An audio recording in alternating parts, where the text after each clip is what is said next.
जय भारत मेरे प्यारे दोस्तों। उम्मीद करते हैं कि आप सब बहुत ज़्यादा खुश होंगे और इस खुशी के माहौल पर आप पढ़ाई भी बहुत ज़रूरी है, बहुत मायने रखता है। तो आज जो हम आपको जिस टॉपिक के बारे में चर्चा करेंगे वो है आपका हृदय। हाँ, वही हृदय जो दिल, जो कि लड़का सब किसी को दे देता है। यहाँ देखिए होता दिल क्या चीज़ है, वो काम कैसे करता है और क्या कहा जाता है कि इसका कार्य क्या है। ठीक है, तो चलिए हम पहले उससे पहले एक चीज को समझते हैं कि ये जो दिल होता है, मतलब ये जो हृदय होता है, हार्ट होता है, वो कप के तरह होता है। एक क्या होता है, कप के तरह होता है, जो कि आपका बाईं ओर इस जगह रहता है, पूरा बीच में नहीं रहता, ये थोड़ा बाईं ओर होता है। ठीक है, तो अब क्या कहा जाता है कि हृदय और हृदय से संबंधित जो भी बीमारी हो, ठीक है, उसके अध्ययन को क्या बोले हम, हृदय, या नहीं तो हृदय से संबंधित किसी भी प्रकार की बीमारी हो तो उसको हम लोग कहते हैं कार्डियोलॉजी। क्या कहते हैं, कार्डियोलॉजी। पहले यहां देखिए हम लिख रहे हैं कार्डियोलॉजी। ठीक है, पहले जरा इस कार्डियोलॉजी को समझिएगा, इसमें बहुत सारा चीज छिपा हुआ है। कार्डियो का मतलब होता है कार्डियो या कार्डियम। ठीक है, कार्डियो या कार्डियम। तो कार्डियो का मतलब होता है हृदय। क्या होता है, हृदय। और लॉजी का मतलब LOGY, लॉजी का मतलब होता है अध्ययन। तो देखिए इसमें स्पष्ट रूप से लिखा हुआ है कि हृदय का अध्ययन। तो आपको, आपसे अगर कोई एक नंबर का कोई भी क्वेश्चन पूछ ले आपसे कि हृदय और हृदय की बीमारियों का अध्ययन को हम लोग क्या कहते हैं, कार्डियोलॉजी कहते हैं। चलिए अब जरा सा हम हृदय के बारे में जानेंगे। सबसे पहली बात, हृदय जो होता है, हृदय में छोटा छोटा गुफाएं होती है। सब में बराबर गुफाएं नहीं होती है।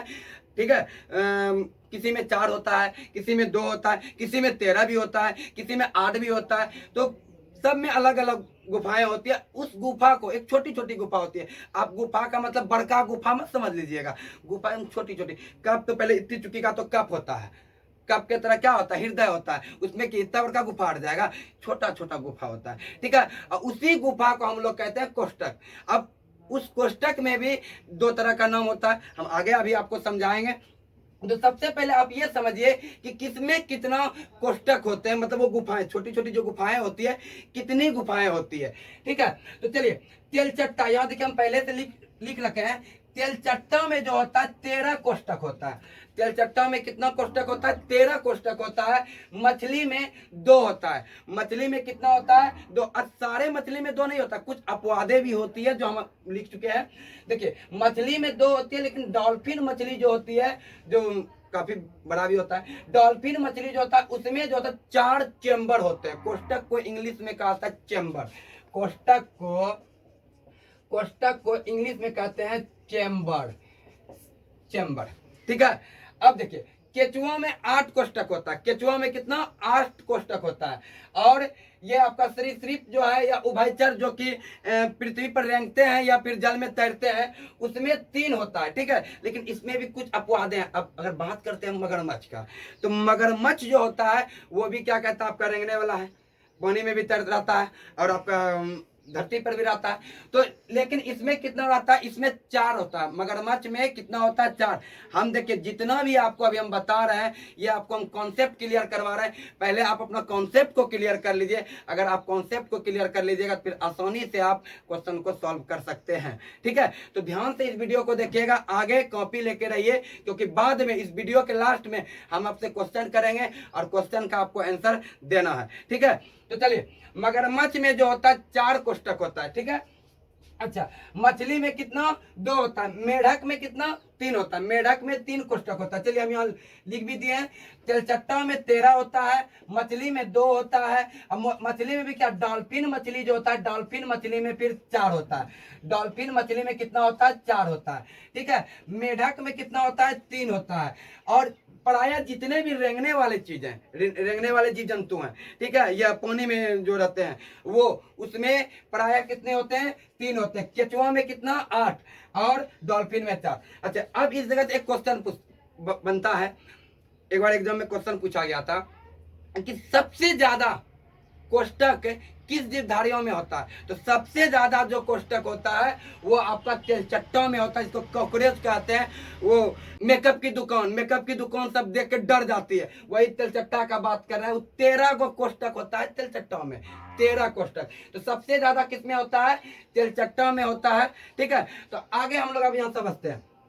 तो चलिए अब नॉर्मली हम आपको समझा रहे हैं, रियल में ऐसा होता नहीं है। ठीक है, कि ये कोष्ठक इस टाइप का होता है। ठीक है, अभी हम आपको समझाएंगे आगे। चलिए, तो कोष्ठक मान लिया जाए कि ये 2 कोष्ठक है। 2 कोष्ठक किसमें होता है? आपका मछली में आपका 2 कोष्ठक होता है। चलिए, ये हो गया आपका मछली। ठीक है, मछली का ये 2 कोष्ठक, एक ऊपर में होता है भाई और एक नीचे में होता है।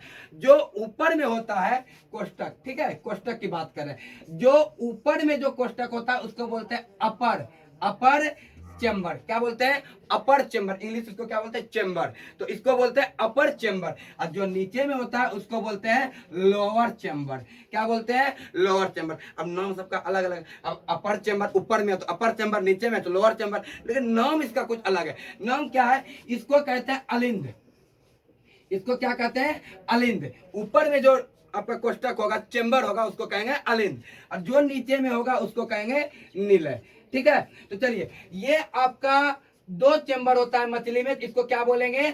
अलिंद। ऊपर में है ना भाई, इसको बोलेंगे अलिंद। ये नीचे में, इसको बोलेंगे निलय। अगर हम मनुष्य का बात करें या कोई भी स्तनधारी का बात करें तो उसमें 4 चेम्बर होते हैं। कोई भी स्तनधारी में कितने चेम्बर होते हैं? 4 चेम्बर होते हैं। तो ये जो ऊपर में आपका देखिए, एक चेम्बर ये हो गया, दूसरा चेम्बर, तीसरा और चौथा, ये 4 चेम्बर होते हैं किसमें? कोई भी स्तनधारी में। चलिए, ठीक है, अब 4 में से ये दोनों तो भाई ऊपर में है ना, तो इस दोनों को कहते हैं हम लोग अलिंद। क्या बोल देंगे? अलिंद। इस दोनों को क्या बोलेंगे? अलिंद। और ये दोनों नीचे में है, इसको क्या बोलेंगे? निलय। क्या बोलेंगे? निलय। अब इसमें भी नाम को अलग किया गया। मछली में तो मात्र 2 ही था, तो उसमें कोई बायां दायां ये सब का कोई झमेला नहीं है। लेकिन मनुष्य में तो 4 है ना, आपका स्तनधारी में 4 है ना। तो इसमें देखिए, इधर क्या होता है? इस साइड को हम लोग क्या बोलते हैं? बायां। ठीक है, तो ये हो गया आपका बायां। ठीक है, और इस साइड को क्या बोलते हैं भाई? दायां। ठीक है, क्या बोलते हैं? दायां। तो इधर जो आपका हो गया, ये आपका हो गया बायां अलिंद, और ऊपर में इधर हो गया आपका दायां अलिंद। अगर नीचे का निलय की बात करें तो इधर हो गया आपका बायां निलय और इधर हो गया आपका दायां निलय। तो इस प्रकार से आप समझ गए होंगे कि किसमें कितना निलय, कितना चेम्बर होता है, और किसमें क्या कहा जाता है कि किसको बायां अलिंद बोलेंगे, किसको दायां अलिंद बोलेंगे। अगर हम बात करते हैं मेढक का बात करते हैं, तो मेढक का याद रखिए, मेढक में क्या होता है? मेढक में 2 ऊपर होता है, 2 क्या होता है? ऊपर होता है, और नीचे में एक ही गो रहता है। तो नीचे वाले को क्या बोलेंगे? निलय बोलेंगे। 1 हो 10 गो उससे कोई मतलब नहीं है। तो नीचे वाले को क्या बोला जाता है? निलय। तो इसका एक निलय होता है और ऊपर में 2 अलिंद होता है। तो एक हो गया आपका बायां अलिंद और एक हो गया आपका दायां अलिंद। ये समझ गए कि किसमें किस प्रकार से कितना कोष्ठक होता है। और अब आगे हम लोग ये जानेंगे कि हृदय की पहले बनावट को समझिए कि हृदय बनता कैसे है। तो चलिए, हम यहाँ आपको बताते जा रहे हैं, आप ध्यान से बनाइएगा। ठीक है, तो सबसे पहले हम क्या करेंगे कि दायां तरफ का निलय बना लेंगे। दायां तरफ का क्या बना लेंगे? निलय बना लेंगे। ये आपका हो गया दायां तरफ का निलय। फिर जितना आप इधर बनाए, दोनों बराबर सेम साइज का होता है। तो ये आपका इधर का क्या हो गया? बायां तरफ का निलय हो गया। ये आपका क्या हो गया? बायां तरफ का निलय। इसके बाद ये दाएं तरफ की जो निलय होती है उसकी दीवारें मोटी होती है, उसकी दीवारें क्या होती है? मोटी होती है। तो देखिए, हम इसकी दीवारें को क्या कर रहे हैं? मोटी कर रहे हैं। ठीक, और इधर जो जब ये किधर आ गया? बायां तरफ आ गया, ये इसकी दीवारें क्या होती है? पतली होती है। और बच्चा तब क्या करता है? बनाने के क्रम में ये पट्टी झुका देता है, अपने मन ही से झुका देता है। क्यों ये झुका रहता है? इसके पीछे रीजन क्या है, अभी हम लोगों को पता चलेगा। पहले बनाते हैं। ये आपका हो गया फुफुंस फुफुंस सीरा। ये क्या हो गया आपका? फुफुंस सीरा, जो कि फेफड़ा से जुड़ा हुआ होता है। ठीक है, अब फेफड़ा से ये क्या होता है? जुड़ा हुआ होता है। चलिए, अब इसके बाद आगे देखते हैं। यहाँ पर एक वाल्व लगी हुई होती है। क्या लगी हुई होती है? वाल्व लगी हुई होती है। और इसके बाद ये आपका जो बना रहे हैं, ये है आपका एरोटा। ये क्या है आपका? एरोटा। ये एरोटा का क्या काम है, इस चीज को भी हम लोग जानेंगे कि एरोटा काम क्या करता है। एरोटा को हम लोग क्या कहते हैं इंग्लिश हिंदी में, महाधमनी। महाधमनी, इसको क्या कहते हैं हम लोग, महाधमनी कहते हैं।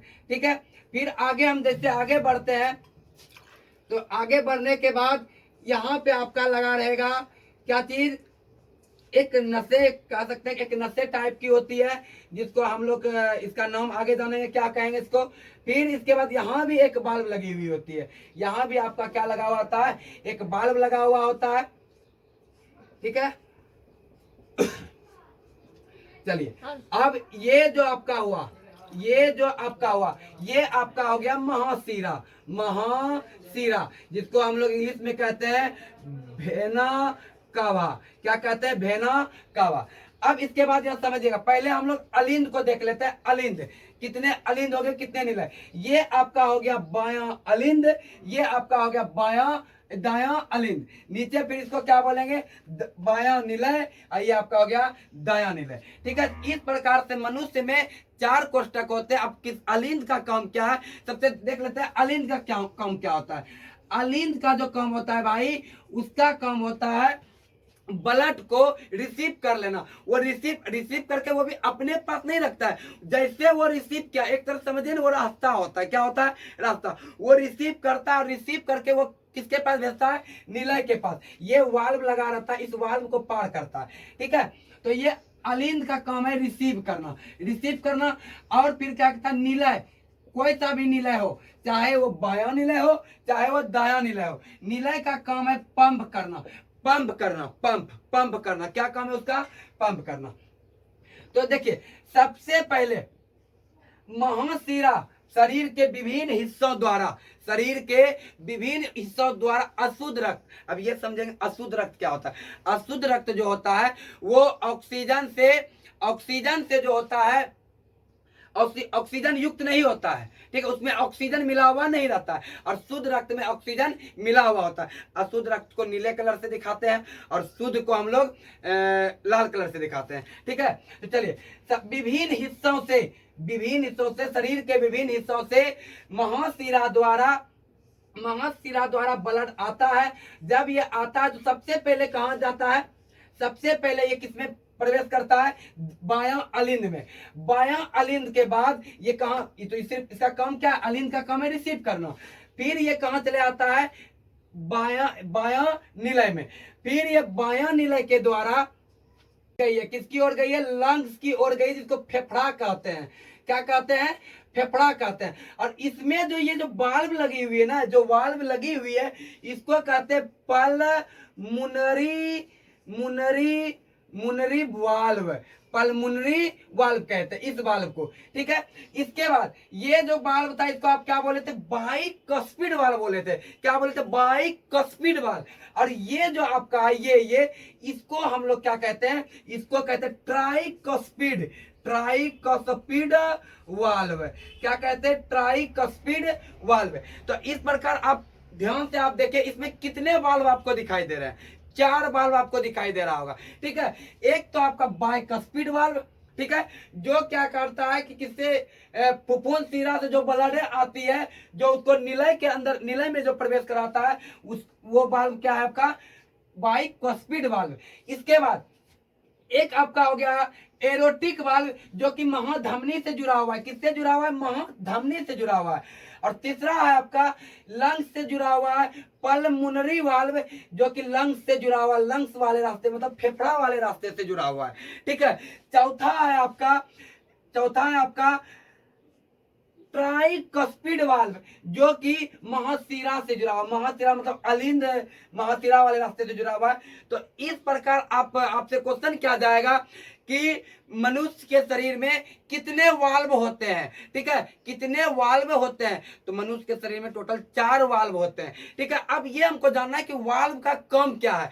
वाल्व का काम क्या होता है बाबू, कि वाल्व क्या करता है, ब्लड को आने देता है या उसको जाने अगर वो आने दिया तो जाने नहीं देगा, अगर जाने दिया तो फिर आने नहीं देगा। ठीक है, ये वाल्व का काम होता है। ठीक है, और दूसरा चीज क्या होता है, अगर एक सपोज एक बात को समझते हैं, डायरेक्ट अगर कोई चीज क्या कहता है कि आप मानिए कि आप 3 मंजिल ऊपर से कूदिएगा तो क्या होगा, आपको ज्यादा फोर्स लग जाएगा, पैर हाथ टूट सकता है। और वही चीज, वही सेम वाल्व का भी वही काम है, अगर आप नजदीक से कूदिएगा तो क्या होगा, अगर कोई बीच में रोक दे आपको, अगर आप दौड़ रहे हैं, दौड़ने के क्रम में आपको अगर पीछे से कोई खींच ले तो क्या होगा कि आपकी गति कम हो जाएगी। ठीक है, तो वाल्व क्या करती है, ब्लड का जो फोर्स होता है, जो गति होती है ना, उसको नियंत्रित करता है। ठीक है, तो चलिए अब इसके बाद आपको पता चल गया कि 4 वाल्व होते हैं। अब आगे हम समझेंगे कि भाई ये किस प्रकार से ये हृदय काम करता है, किस प्रकार से हृदय काम करता है।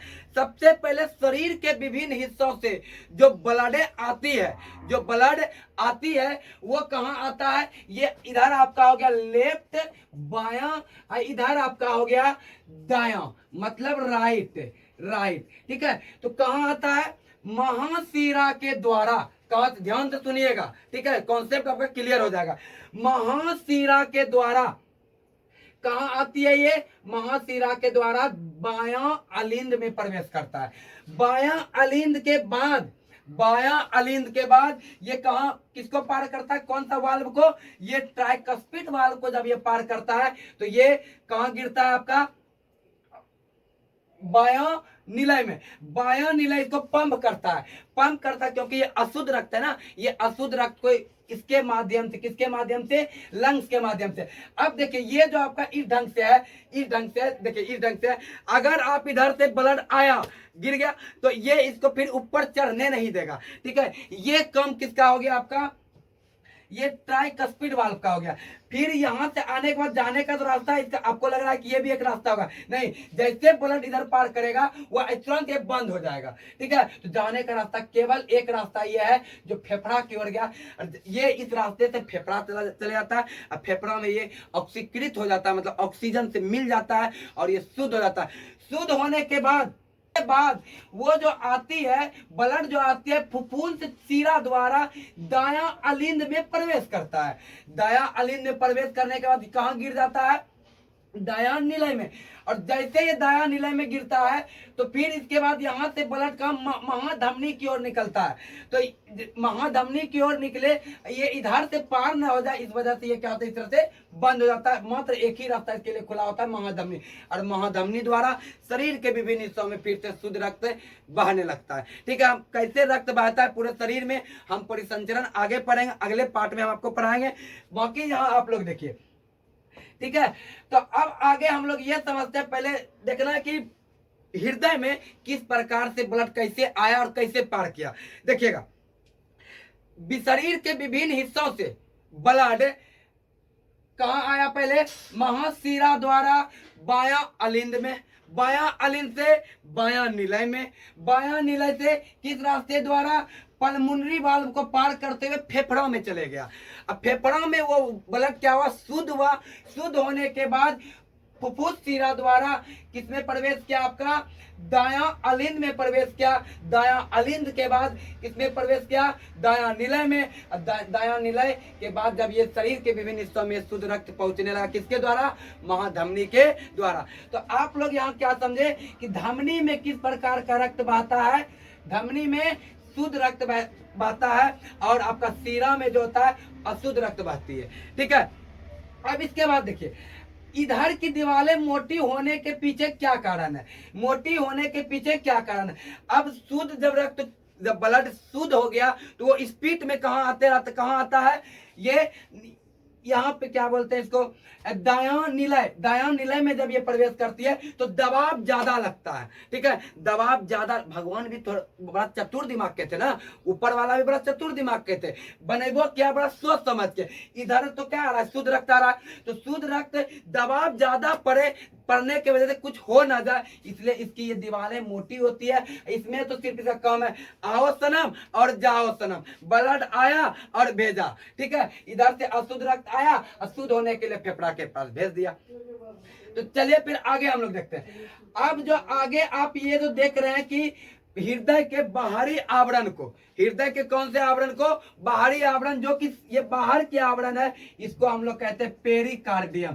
क्या कहते हैं, चलिए हम यहाँ लिख रहे हैं बाहरी आवरण, बाहरी आवरण, आवरण, बाहरी आवरण को क्या कहते हैं, पेरिकार्डियम। ठीक है, पेरिकार्डियम कहते हैं। अंदर की जो ये मांसपेशी परतें होती है, इसको कहते हैं इंडोकार्डियम, इंडोकार्डियम। ठीक है, और जो ये बीच की जो ये मांसपेशियां होती है, बीच की जो ये मांसपेशियां है, पेरिकार्डियम और इंडोकार्डियम के बीच में जो मांसपेशियां है, उसको कहते हैं मायोकार्डियम। क्या कहते हैं, मायोकार्डियम। क्या कहते हैं, मायोकार्डियम। ये आपकी बीच की मांसपेशियां है, क्या है, मांसपेशियां। ठीक है, और ये आपका हो गया आंतरिक, ये आपका क्या हो गया, आंतरिक आवरण को हम लोग क्या कहते हैं, इंडोकार्डियम। एग्जाम में पूछा जाता है कि हृदय के बाहरी आवरण को या ऊपरी परत को क्या कहते हैं, पेरिकार्डियम कहते हैं, और अंदर की परत को क्या कहते हैं हम लोग, इंडोकार्डियम कहते हैं। क्वेश्चन पूछा जाएगा पेरिकार्डियम और हृदय, पेरिकार्डियम और हृदय के बीच जो द्रव्य भरी रहती है, उसको क्या कहते हैं, उसको कहते हैं पेरिकार्डियम, पेरिकार्डियम द्रव्य। क्या कहते हैं, पेरिकार्डियम द्रव्य। सीधी सी बात है, पेरिकार्डियम से आप लोग याद रखेंगे, पेरिकार्डियम द्रव्य कहते हैं उसको। ठीक है, अब जरा सा हम लोग एक बात को समझते हैं, ध्यान से मेरे बातों को समझिएगा। ये हृदय जो होता है, हृदय का जो वजन होता है वो 300 ग्राम, लगभग 300-350 के बीच में होता है। 300 ग्राम मिनिमम लेके चलते हैं, तो 300 ग्राम का ये हृदय होता है। और हमारे शरीर में जो ब्लड होती है वो 5 लीटर, 5 लीटर से 5.5 के बीच। ठीक है, तो नॉर्मल हम लोग लेके चलते हैं 5 लीटर। अब ये 5 लीटर ब्लड इतनी चुकी का क्या है, आपका हृदय है। अब इतनी चुकी का हृदय में 5 लीटर ब्लड आएगा तो हृदय तो ऐसे फट नहीं जाएगा, फटेगा कि नहीं फटेगा। तो ये तो गलत बात है ना कि 5 लीटर ये ब्लडवा आता है तो फिर होता कैसे, तो गलत बात हो रहा है। देखिए ध्यान से समझिए, गलत कुछ नहीं है, सही है सब। देखिए एक बार में जो हृदय में जो ब्लड प्रवेश करता है ना, एक बार में हृदय में जो ब्लड प्रवेश करता है वो 70 ml। ठीक है, 70 ml। ठीक है, 70 ml प्रवेश करता है एक बार में ब्लड। ठीक है, फिर इसके बाद पंप करके इसको बाहर कर दिया जाता है। और 1 मिनट में मनुष्य का जो हृदय है, 1 मिनट में सामान्य मनुष्य का जो हृदय है 72 बार धड़कता है। कितना बार धड़कता है भाई, 72 बार धड़कता है। तो अब जरा इसको अगर गुना करते हैं, 70 गुने 72 अगर हम करेंगे, दिखाई दे रहा है ना। ठीक है, 70 गुना 72 करेंगे तो 7 दूने का 14 और 0 है यहाँ 7 49 1 50। देखिए करीब 5 लीटर 5 लीटर 40 ml पुर गया। ठीक है, तो 1 मिनट में पूरा शरीर का ब्लड हृदय में जाता है और निकल जाता है, पूरा पंप होके निकल जाता है। तो समझ में आ गया होगा। अच्छा एक बार देखिए, बच्चे को फंसाने के लिए एग्जाम में क्वेश्चन क्या पूछ लिया, बोला कि एक बार हृदय धड़का और जैसे दूसरी बार धड़का तो उसके बीच का समय क्या है। जब सोचने वाली बात है, जब मैथमेटिक्स की बात है, हम आपको समझा रहे हैं, जब समझिएगा। ठीक है, हम यहाँ मिटा रहे हैं, अब पहले आप लोग स्क्रीनशॉट ले लीजिए। ठीक है, ले लिए। अब इसके बाद समझिएगा, हम इसको मिटा रहे हैं, इसको समझिएगा। 1 मिनट में हृदय 72 बार धड़कता है। ठीक है, 1 मिनट में हृदय 72 बार धड़कता है, मतलब 1 मिनट में कितना होता है, 60 सेकंड होता है। ठीक है, तो एक बार हृदय को धड़केगा, जब एक बार धड़का और फिर जब दूसरी बार धड़केगा तो दोनों के बीच का समय क्या होगा। ठीक है, तो देखिए भाग देते कितना होगा, एक बार के लिए 70 से भाग देंगे, जब इसको 72 है ना, 72 से भाग देंगे, ये किससे कट जाएगा। देखिए तो आपका 6 से 10 बार में, 6 से 12 बार में, 12 8 96, 0.8 सेकेंड करीब। ठीक है, तो आपसे एग्जाम में जो पूछा गया कि हृदय के 2 बार धड़कने के बीच का समय अंतराल कितना है, तो 0.8 सेकेंड है। ठीक है, तो हम लोगों मतलब सामान्य मनुष्य का जो हृदय जो धड़कता है वो 1 मिनट में 72 बार धड़कता है। लेकिन जो नवजात शिशु होता है, जो बच्चा होता है, वो बच्चा का जो हृदय होता है, वो बच्चा का हृदय 1 मिनट में 110 बार धड़कता है। बच्चे का हृदय जो है 1 मिनट में 110 बार धड़कता है। ठीक है, समझ गए होंगे बच्चे का हृदय, नवजात शिशु का हृदय कितना बार धड़कता है। अब इसमें जरा सा एक बात को समझिएगा, ठीक है, ये फिगर हमने बनाया था पहले, जरा ध्यान से देखिएगा। ये जो था, अब क्या कहता है कि निलय जो पंप करता है, ठीक है, ब्लड को पंप करता है, तो वो पंप करने के लिए कोई तो उसको क्या कहा जाता है कि बताता होगा, कोई पंप करने के लिए उसको तैयार करता होगा। तो यहाँ पे जो एक लगा हुआ रहता है, एक क्या कहता है, इलेक्ट्रिक करंट कह सकते हैं, ठीक है। तो यहाँ पे एक लगा हुआ रहता है जिसको हम लोग कहते हैं SA नोड। क्या कहते हैं भाई? SA नोड कहते हैं, ठीक है। ये SA नोड क्या करता है? इलेक्ट्रिक करंट जनरेट करता है, इलेक्ट्रिक करंट जनरेट करता है, जो करता है निलय को पंप करने के लिए उत्तेजित करता है, वो पंप करने के लिए उत्तेजित करता है। कभी कभी क्या होता है, किसी मनुष्य का हृदय काम करना बंद कर देता है, यही ऐसे नोड खराब हो जाता है, ठीक है। जब ये ऐसे नोड जब खराब हो जाता है तो क्या कहता है, इस ऐसे नोड को निकाल के एक कृत्रिम तरह का नोड लगाया जाता है, जिसको हम लोग कहते हैं पेस मेकर। क्या कहते हैं? पेस मेकर कहते हैं, ठीक है। और वो जो सर्जरी जो क्या फाड़ के जो उसको लगाया गया, वैसे सर्जरी को कहते हैं बाईपास सर्जरी। क्या कहते हैं? बाईपास सर्जरी कहते हैं। देखिए हम यहाँ लिख दे रहे हैं बाईपास, उस सर्जरी का नाम है बाईपास सर्जरी, ठीक है। विश्व में सबसे पहले जो हृदय का प्रत्यारोपण किए थे, मतलब एक शरीर से हृदय निकाल के दूसरे शरीर में जो लगाए थे, उस डॉक्टर का नाम था doctor Christian Barnard. Doctor Christian Barnard. इन्होंने 3 दिसंबर, सबसे पहले 3 दिसंबर 1967 ईस्वी में एक मनुष्य के शरीर से हृदय को निकालकर दूसरे मनुष्य में डाले थे, ट्रांसफर किए थे, ठीक है। तो चलिए यहां तक आपको समझ में आ गया। सबसे पहले कितने क्या कहा जाता है कि हृदय को निकालकर, दिल को निकालकर दूसरे में ट्रांसफर किए थे, ठीक है। अब इसके बाद हमको यह जानना है कि अच्छा एक बात आप लोग बताइएगा हमको कि जब कोई चीज का प्रेशर माइंड पे पड़ता है, ठीक है, या हम लोग दौड़ते हैं, या नहीं तो मतलब कोई चीज सोचते हैं, इससे क्या होता है, शरीर का जो टेम्परेचर होता है वो हाई हो जाता है। तो हाई होने के बाद आप देखिएगा कि ये कोई चीज का डर भय लग जाता है, तो हृदय क्या होता है, एकदम धक धक धक धक धक धक स्पीड में धक धक करने लगता है, ठीक है। तो जब मनुष्य के शरीर का जो नॉर्मल तापमान होता है, ठीक है, अगर 1 डिग्री अगर बढ़ गया, अगर 1 डिग्री बढ़ा, अगर 1 डिग्री बढ़ गया, 1 डिग्री सेल्सियस अगर तापमान बढ़ गया शरीर का, तो 10 बार ज्यादा, 10 बार प्रति मिनट ज्यादा क्या होता है, प्रति मिनट ज्यादा धड़कन, मतलब दिल जो आता है धड़कने लगता है, ठीक है। ऐसे नॉर्मल क्या है आपका 1 मिनट में 72 बार। अगर मान लिया जाए किसी कारणवश अभी हम इतना बोल रहे हैं, शरीर से पसीना चू रहा है, ठीक है, या कोई प्रेशर है, कोई कार्य है, ठीक है, उसके वजह से दिल क्या ज्यादा धड़कने लगता है, ठीक है। तो 1 डिग्री अगर शरीर का तापमान ज्यादा हो गया तो 10 बार ज्यादा हृदय धड़केगा, मतलब 72 से 82 हो जाएगा। अगर फिर और 1 डिग्री बढ़ गया, 82 से 92 डिग्री हो जाएगा, ठीक है। तो उम्मीद करते हैं कि आप लोगों को अच्छी तरीका से, ठीक है, अच्छी तरीका से समझ में आ गया होगा। अच्छा एक बात और समझ लीजिएगा पहले कि ये जो ऐसे नोड है, SA नोड को कहां लगाया जाता, देखिए तो पूछ लिया क्या, SA नोड किससे संबंधित है भाई? हृदय से संबंधित है। और हृदय में किससे संबंधित है?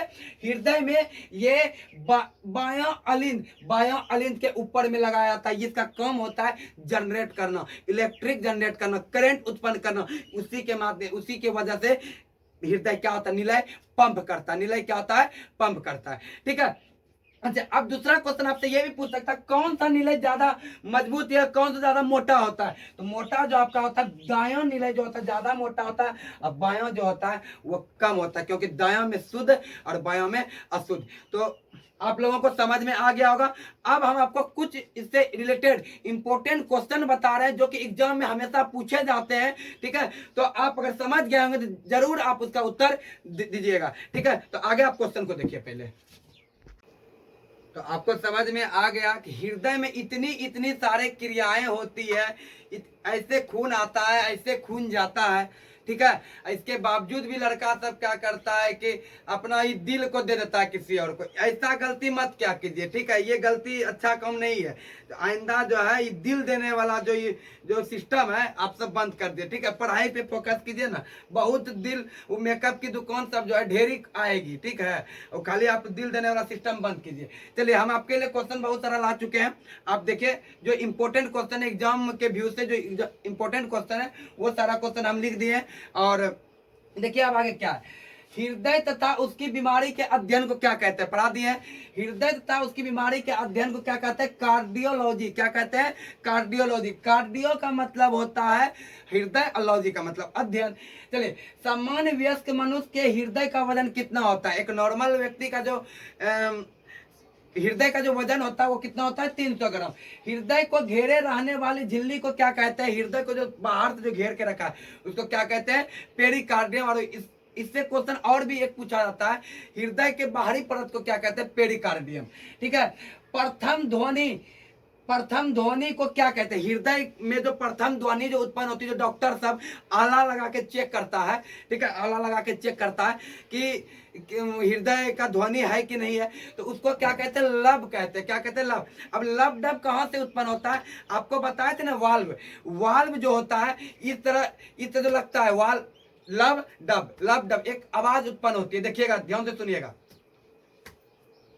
होता है ना, तो इसी को कहते हैं लब डब, ठीक है। तो प्रथम ध्वनि को हम लोग क्या कहते हैं, लब। और दूसरा हृदय का जो ध्वनि उत्पन्न होती है उसको क्या कहते हैं, डब, लब डब। हृदय के ध्वनि सुनने या हृदय के धड़कन को किस यंत्र द्वारा मापा जाता है, किस यंत्र द्वारा जज किया जाता है, वह स्टेथोस्कोप। क्या है, स्टेथोस्कोप, आला, ठीक है।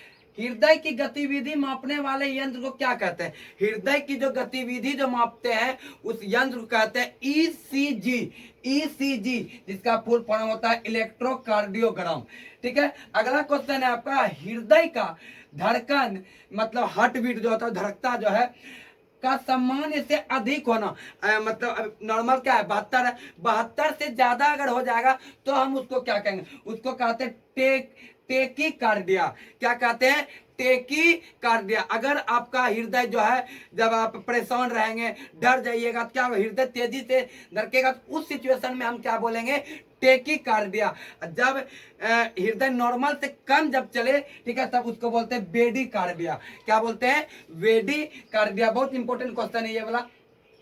मनुष्य के हृदय एक धड़कन में लगने वाला समय, मनुष्य के हृदय जो एक बार धड़कन करता है उसको कितना समय लगता है, 0.8 सेकंड। आपको बताए थे 0.8 सेकंड कैसे होता है, ठीक है।